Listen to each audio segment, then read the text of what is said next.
There's a lot of unrest in our community right now, and inside Ohio, inside the United States, when it comes to different social movements such as Black Lives Matter, who have called for like defunding of the police, reallocation of resources from police and other agencies.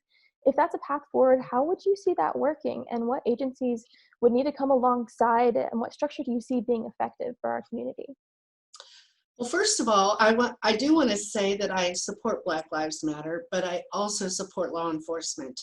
Um, in our community, I think our sheriff's department is fantastic. I go out on the quick response team with a lot of their officers, and they are so caring. They know the people we're going to see. They interact with them so positively. They talk about how they're in and out of jail, but how they hope that they get their lives together. And it's not like the violent cops we see on TV. And we do have those. I do not doubt that those exist. I don't think they exist in Coshocton County, and I'm grateful for that. Um, but we do need more, I'm going to say collaborative teams. I don't know about defunding, and I haven't read that much about how that works. I do think we need more funding for collaborative teams like the quick response team, because, and that's paid for right now out of mental health funds. We, our board, our mental health board pays for that. The law enforcement's time, the minister's time that goes out on that. So we have a counselor, a minister, and a deputy or law enforcement officer. And, you know, agencies can't send people out for free, and neither can law enforcement just go out doing this for free. So it's paid for right now by mental health dollars. And I believe more of this needs to happen. More funding needs to be for the collaborative work. Our agency got a grant to provide services in the jails and in the prisons for people that are in there, hoping that they'll connect with mental health, the services that they need, and when they get released, they'll continue with that.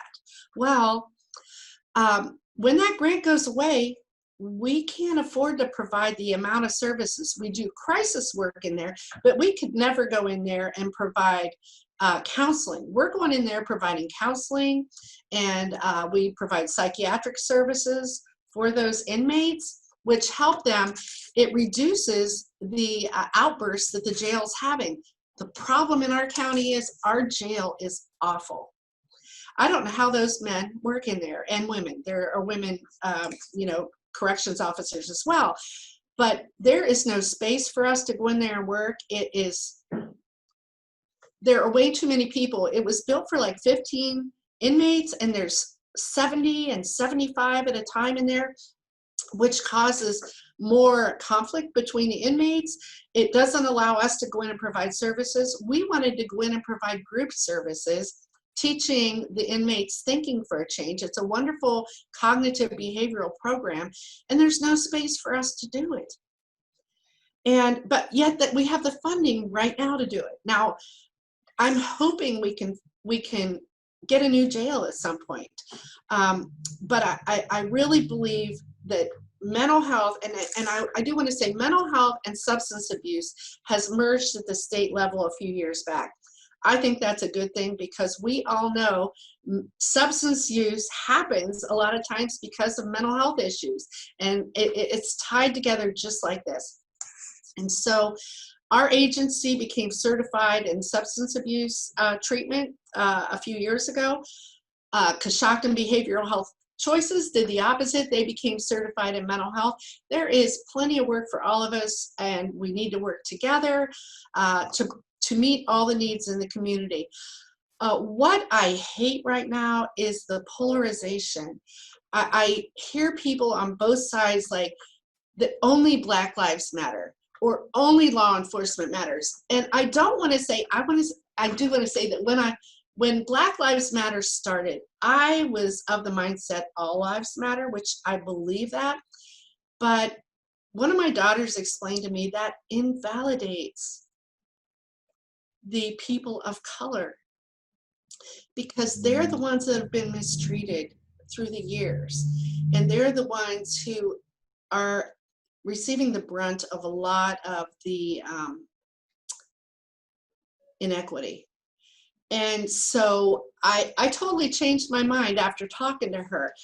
And, you know, I'm against violence in every aspect. I hate the looters and the violent protesters. I completely support and I've been involved in protests myself. I was at the Women's March, the first one in Washington.